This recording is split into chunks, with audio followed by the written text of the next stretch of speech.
वास्ते सारे ही उचेचे परौणे ने इन्हां सारिਆਂ ਨੂੰ अस्सलाम वालेकुम। ਤੁਹਾਨੂੰ ਸਾਰਿਆਂ ਨੂੰ ਵੇਖ के बड़ी खुशी हुई है और ये बहुत चंगा लगा है कि असी सारे रल के पंजाबी वास्ते जदोजहद करने पे हाँ।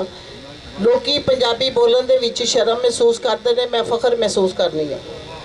मैं डिस्ट्रिक्ट मैंबर साहब, मैं उत्थे भी पंजाबी बोली। मैं हमेशा तो पंजाबी च गलबात की, अपनी करारदाद गल पंजाबी च की। ईवन के मियाँ नवाज शरीफ साहब नूं जदों मैं मिलण वास्ते गई, स्टेज उत्ते गई तो मैनू कह लगे जी मेरा ख्याल है मैडम जी तुसी पंजाबी बोलोगे। मैं क्या किहड़ी कोई गल तू कर दी, बोलनी पंजाबी है। मैं पंजाबी बोलांगी। मैं क्या मियाँ साहब ही तो पंजाबी ने ना।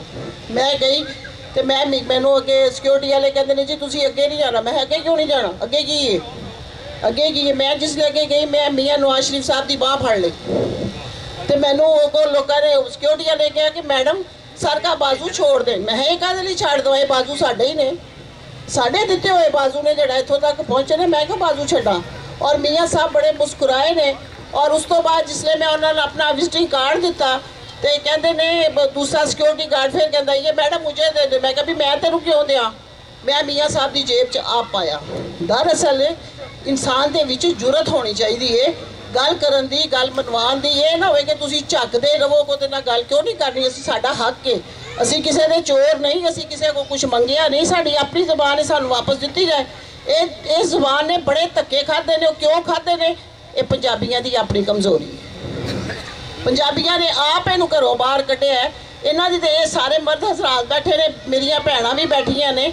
कदी इन्हां ने सोचिया घर दे विच अपने बालां नाल पंजाबी बोलो, इत्थे आके सारे माजरत दे नाल सारे गल करनगे जी असीं पंजाबी कर। इन्हां दे बच्चे सारे इंग्लिश मीडियम स्कूल च पढ़दे ने, ये पंजाबी बोलते ही नहीं।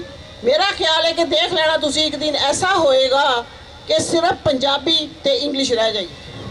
ये मेरी पशीन कोई ये इंग्लिश जड़ी है रवेगी और पंजाबी जड़ी है हर घर बोली जाएगी। ये कुछ लोगों के सिरों के उत्ते इहदियां पग्गां हैगियां ने जिन्हां ने शुरू तो लैके हुण तक इहदे वास्ते मेहनत की है। असीं लोग भी नाल शामिल हाँ।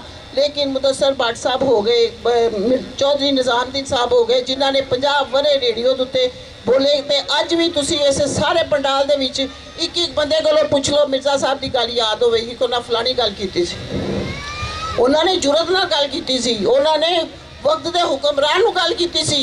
उन्होंने क्या किहड़ी गल होई, किसी नूं अगर कह दिता जाए मुगल तो की गल इहदे च कोई बुराई है?